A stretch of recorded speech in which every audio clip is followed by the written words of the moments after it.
Greetings, sailors, and welcome back to me and World Warships. It's been actually a bit longer than it was meant to be. There were a couple of things that sort of happened while I was away. Nothing bad, just, I'm not going to go into, tremendous detail, but, I was supposed to be back last weekend, and then that got extended slightly, and then there was travel shenanigans and post office shenanigans waiting for something to arrive that I needed for getting back. That meant that I didn't actually then end up getting back till Friday. And then on Friday itself, I had a whole bunch of things to do when I was back as well, including cleaning the house because the carpet was a little bit fuzzy after 2 weeks of Sam shedding everywhere. He was fine though. He was happy to see me. I had actually had someone coming in to look in on him and make sure he was fed and watered and whatnot, but he was also clearly a bit grumpy that he didn't have his regular cat servant around to let him in and out whenever he wanted and to give him pets and treats whenever he wanted, or not that he gets treats whenever he wants, but he gets treats somewhat often. If he got treats whenever he wanted, he'd probably be considerably fatter than he is now, let's put it that way. Not that he's fat, he's a fairly active cat, but if he had all of the quantity of treats that he wanted, I think he would be a fat cat. Anyway, it was funny though when I came in because he sort of snubbed me a bit and he was like, "Oh, where the hell were you?" and wouldn't let me pet him. And it wasn't until after the treat bag came out and he'd been fed and sort of decided I wasn't going to run away again that, he became a bit more affectionate once again. So, yeah, he even came and snuggled up to me next on my bed last night. So I think I'm mostly forgiven at this point, but we'll see. He's certainly been a lot more talkative than normal the last 2 days.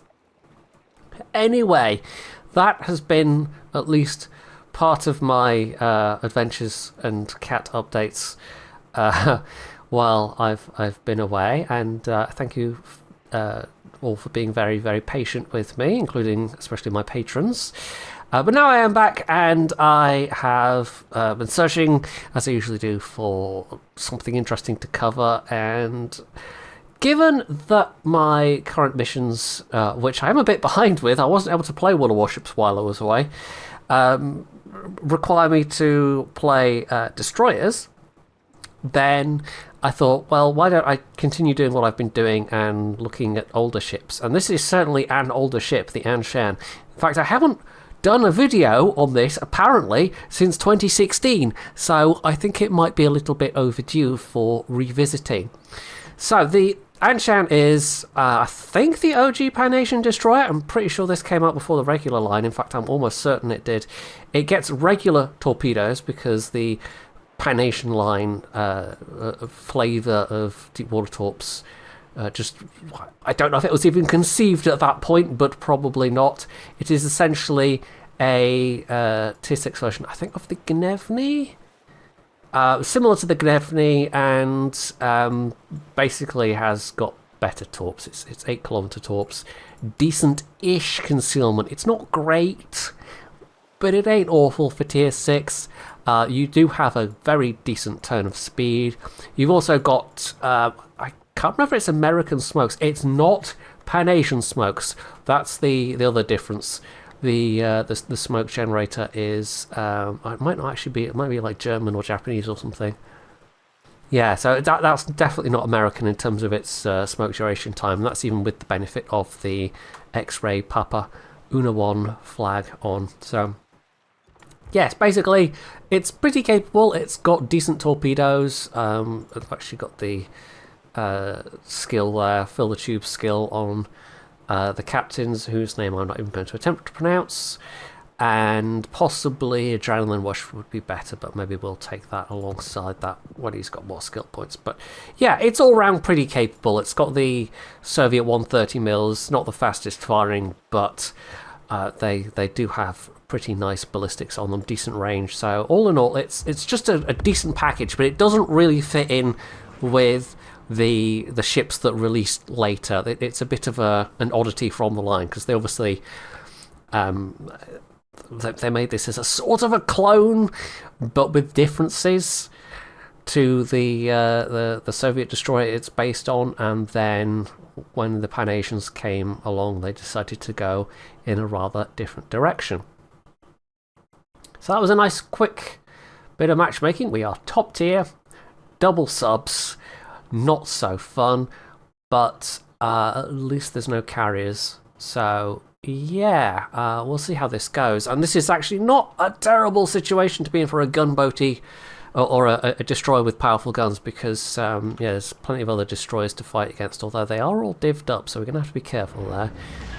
The cruisers are all also light cruisers, which is something to be wary of. Only 2 battleships, and then of course the subs. That's definitely a Star Wars fan. Wedge Sinar. I'm not sure why that particular combination, but of course Wedge Antilles is a fairly prominent minor character, and then Sinar is, I think, not just one company, but several kind of related companies in the Star Wars lore that I think made stuff for the Imperial. So it's like Sinar Fleet Systems and Sinar Shipyards, and I can't remember. There's like a bunch of companies with a Sinar name on them. So yeah, a fellow Star Wars nerd anyway. That caught my eye. Sometimes things like this catch my eye for, you know, reasons of me also being a nerd, I suppose.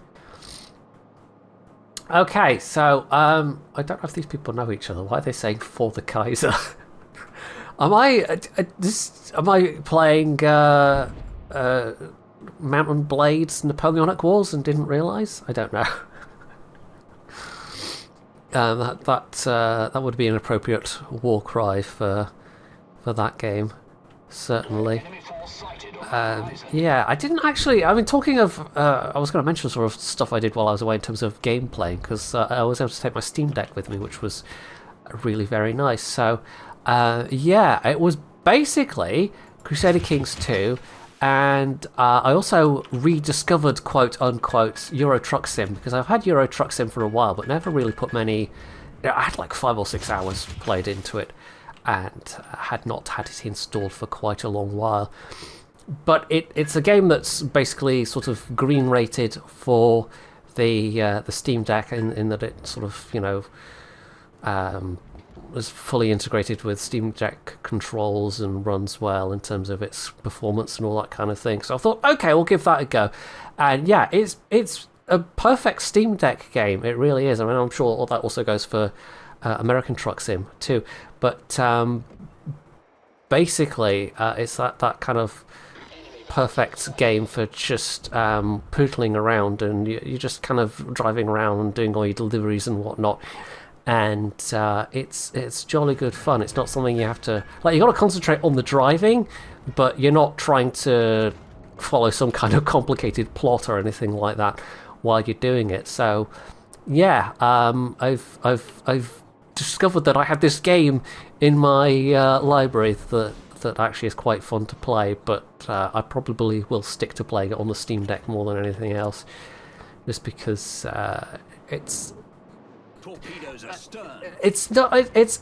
weird. It's easier to sit down and just like pick it up and play it for a bit on the Steam Deck rather than sit in front of the computer and be like, okay, I'm going to play this for a while. I can't really explain it, but it is just very good on the Steam Deck. Although it is almost like you could, having now played a bunch of it, it is almost a game that you could make an argument for being a horror game of some kind. But if I do a video on it, I will go more into that thought that I had. I did also, very importantly, find a mod that lets you have a cat co-driver. So, oh, hello, that's very sneaky. Uh-oh. That was a sort of speculative drop that somebody made. Probably, is it the Westeros? It is. Yeah, that was very sneaky. I don't know if that was even meant for anybody in particular, or if that was just, I'm going to make a drop here on the chance that somebody comes around the corner. I do drops like that myself sometimes. But what was I saying? Oh yeah, so yeah, I found a mod that lets me have a cat co-driver. So obviously that is the most important thing, is to be able to have a cat with me in the cab of my lorry, and you know, demand pets at appropriate moments, or inappropriate moments probably. I imagine that would be a really terrible idea in real life. I mean, having a pet come along in your lorry car would probably be a bit tricky anyway. But a cat particularly, because they suddenly decide that, you know, they want to play while you're in the middle of driving down a motorway or whatever, and won't take no for an answer. Or if you have to stop suddenly and the cat litter tray goes flying everywhere. You know, there's all kinds of scenarios where it probably wouldn't work very well. So, in a virtual environment, it's absolutely fine, but in an actual environment, probably not so much a good idea.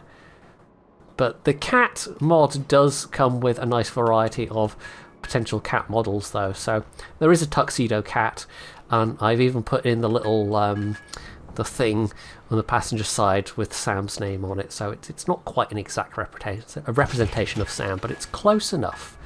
And it's nice to be able to look over. In fact, even when I was away, and obviously not having access to actual Sam, it was nice to look over at the passenger seat and see virtual Sam along with me on my truck rides. So yeah, I was also getting regular updates from the friend that was looking in on him with lots and lots of photos, which I had of course demanded to see. Anyway, so yeah, I had adventures in Euro Truck Sim, I had adventures in Crusader Kings 2, and was trying out the CK2 Plus mod, which I hadn't done in, oh, that's an Aviary, that's not good, in quite a long time. Aviary and the Vesteros, and the Dallas, no, we don't want any of that, no thank you.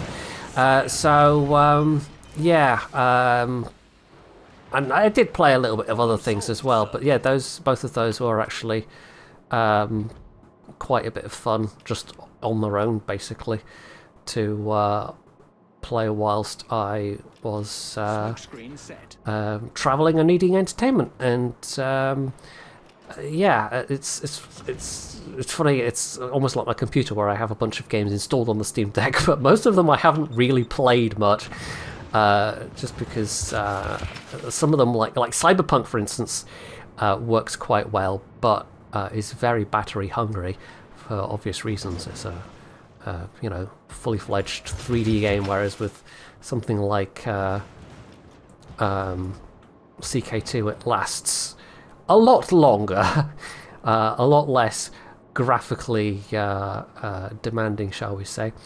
And so I did play a little bit of Cyberpunk as well, but that tended to be while I was somewhere where I could be close to a plug socket, because otherwise it wouldn't last very long.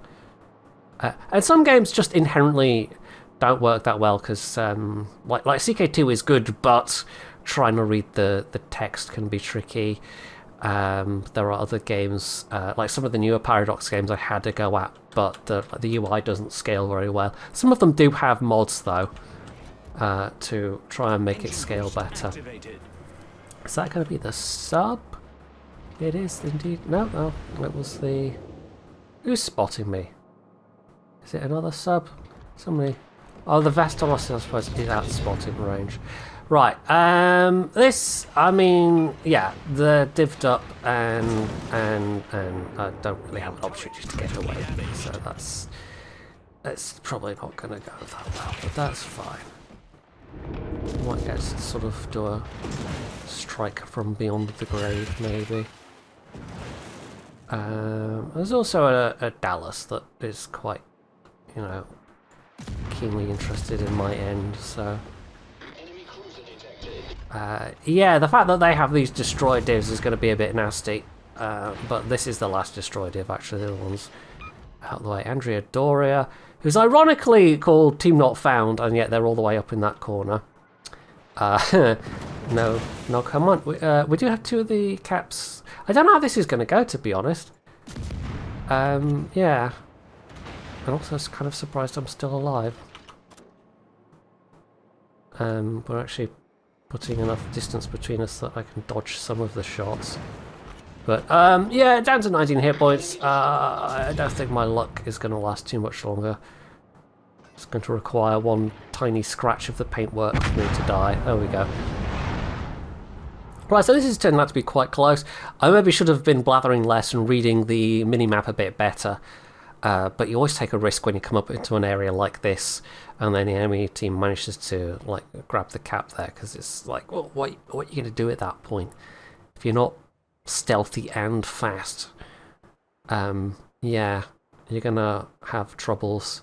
And I was fast, but not particularly stealthy. And I think if I'd stopped firing in order to try and get the distance on the Vesteros, the 20 seconds that they needed would potentially have been sufficient to kill me anyway. And even then, their buddy in the Aviary could potentially have used their speed boosts to just come up there and cut me off. So, yeah, there wasn't really a lot that I could do from that corner, sadly. I also don't think we're going to win this now. Just because we are down to these last two ships, and they have that that destroyer division left. We didn't have any destroyers and divs, so yeah. Oh well, so yeah, we'll skip ahead and see how this goes. Not a completely awful result in that I did do some damage, but no kills. This certainly could have gone better.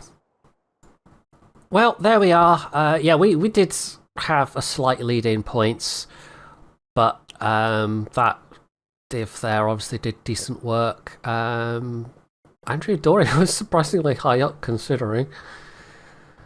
And I managed to be the top of my team with 30k damage, so yeah, even though obviously I'm a bit rusty at this, having basically not played it for 2 weeks, I think it's one of those circumstances where even if I had been playing better, I'm not sure it would have made that much difference, although there weren't that many enemy ships left. But even so, like, in a destroyer like that, taking down 2 enemy destroyers, which are also decent gunboater ships, like it'd been a pair of Japanese destroyers with a low rate of fire, maybe, but in that circumstance, it still would have been tough, I think, even if I'd been playing completely optimally. Anyway, let's give that another go. Right, so this time we are on what I think is the newest map in the game at the moment, currently, Seychelles. I think I've played on it before, I must have done, but yeah, it would only have been a couple of battles. Again, quite a battleship sparse game, only 1 battleship per team this time. CV in play, only 1 destroyer. 1 submarine rather, but yeah, we now have the CVs as well, so that's not going to be so fun. Worse matchmaking also in terms of the tiering. So let's see how we do.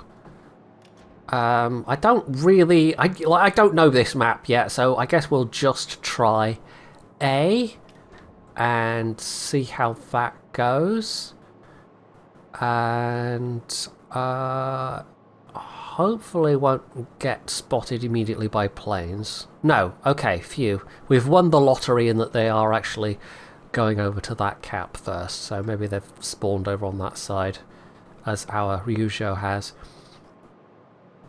Sometimes it does symmetrical spawns, and I think on some maps it doesn't. It kind of does sort of opposite spawns, as it were.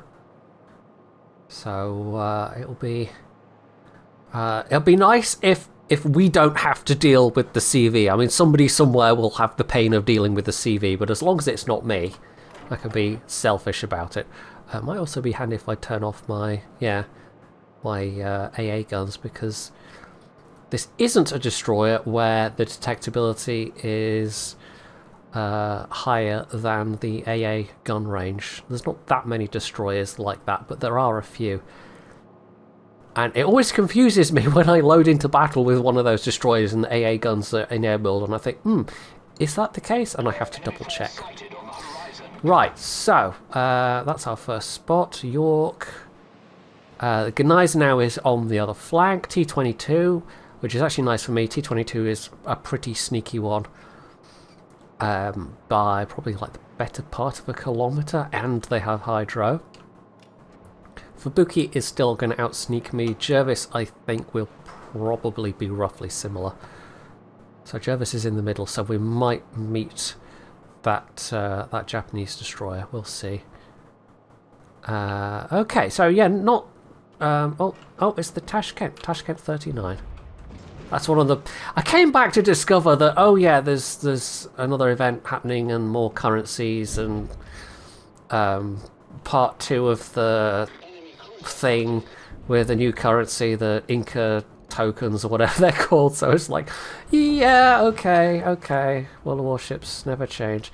Right, he's just powering into the cap, it looks like, and smoking. I'm not going to take a huge risk right now. We're going to... are you slowing down for your smoke? Or are you just smoking and ploughing ahead? Right, now I guess we are going to fire then. I'm not entirely sure. I thought they were trying to slow down into their smoke, but no, they're just ploughing straight forward into everybody and dying in the process. I mean, okay, that's a bit of a freebie for our team.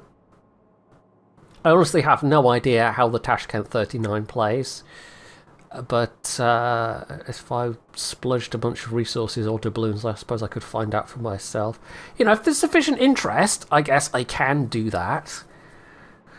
If people would like to see it. It's not a ship I personally have much interest in, but you know, it's a new-ish ship, and so generally those are the ones that people tend to be more interested in learning about. It's always one of those things where, like, when I'm contemplating doing a video like this and it's an existing ship, I sort of inherently know that just generally less people are going to watch it than if it was a brand new ship, because people are generally more interested in the brand new stuff. Okay, it really does just look like this York is on their own. And I'm a little bit tempted to open fire on them, but they might decide that I'm a priority. Oh, hello. Okay, that's got to be the Japanese destroyer, right? Yeah, the Fubuki's still around somewhere. The York torpedoes would not go that far. Ooh, let's not get too close. Skirting the edge of detectability right now. See if we can get round here. We can... Are your guns even looking this way? Your rear guns are. I guess your front guns are coming round. Right, I guess we'll open fire. They hopefully are just overwhelmed enough that they won't turn those heavy guns on me. So they could do a fair whack of damage, especially with the extra penetration that the German HE gets. Right, that's got to be York torpedoes, surely. Torpedoes to starboard. Oh yeah, well, it must have been the York torpedoes before then, because the Fubuki's on the other side. I guess I was just in my head miscalculating how far they'd be able to run for. Right, so I might even try some AP shells while they're more broadside. Just because we... Oh no, see, now you are firing at me. That's not what I wanted. But you are about to be doomed, so that's fine. Yeah, see, those shells can hurt. Those shells can hurt. That's the problem when you're in a destroyer, and even when it's an overwhelmed target like that, they might decide to preferentially go for you, because hey, you're worth more. If they happen to know that you're worth more. Just based on the smaller health pool that you have. Either that, or they might consider you more dangerous because you're in a destroyer. And that part's fair enough, I guess. Okay, well, yeah, this is basically the enemy team at this point. We have them fairly contained. I'm almost tempted to set course and see if we can run up and find the Ranger. Just from a cathartic point of view, it's always fun to nail a carrier. But there is then the question is that the tactically sensible thing to do? Well, there he is. We've actually spotted him. Out of range of my guns though, but I guess my allies can pew at him and I can at least get some spotting damage. Yeah, okay. We'll keep spotting them and grab the cap rather than just run straight towards them and hope that we can open fire. Because we do have, yeah, our own carrier is in trouble, and we do have a rather squashed-looking group of ships up against the edge of the 10 line there. I'm kind of surprised nobody's actually... do you not have range? Bartan's not looking that way. Omaha is looking that way. I would have thought the Omaha would have range. Apparently not. I guess the Bartan, if they're firing at the Neve de Julio, then yeah, firing at the thing that can more immediately cause a problem for you and fire back, that's fair enough. Right, shall we pop a smoke? We can help out with this Neve. And preserve my own capture points. I can't remember if it has hydro or not. Smoke screen set. Engine boost deactivated. Right, that'd be nice. Oh, there we go. Could require spotting. I'm struggling to see the... oh, there we go. I guess it's just the lighting on this map that... Like, there you can see the outline of the smoke, but on this side it's a lot harder. Also, you may actually run into my torpedoes, which would be nice. No, sadly not. Right, just make sure I don't actually come out of the edge there without wanting to. Also, this guy is very definitely focused on trying to get the pesky destroyer that's in the smoke, which is fair enough. What are you doing, Ranger? I guess you're going for those clumper cruisers there, which is fine. Just be nice if you don't go for me. Right, Ryujo's still alive somehow, I guess. York's dealing with the U-69, and I have the option of pew-pewing now at the carrier, so... my guns can come about. Let's do that, and maybe even let's give the AP a go. Because if we can get consistent damage with the AP, then that will obviously be, like, you know, setting fires is not that useful in this circumstance. And then that'll just leave the Fubuki and the Jervis, because the sub is gone. They did take our CV with them, but we're not that fussed about that. Yeah, this is going to be about maybe around the same amount of damage as last time, but I feel like we've been able to do a little bit more. Oh, well, there we go. That was actually less damage than last time. Again, a very kind of mid-tier match, even if it was slightly worse matchmaking. The Flint obviously did pretty well. Very good matchmaking for a Flint, especially if they were able to make use of other people's spotting. Yeah, this was a much more mismatched game than last time. Last time it was relatively close down until the end. We even had a points lead for part of it, but it was that surviving division. There we go. Why did I struggle with that word? I don't know. It was the surviving division that really swung it for the other team. And having that sort of sneakiness available and that speed available. In this case, yeah, we didn't actually lose that many ships. And they lost pretty much everything. So, yeah. Definitely neither of these games has been the greatest showing for the Anshan, but hey, that's what happens when you record live.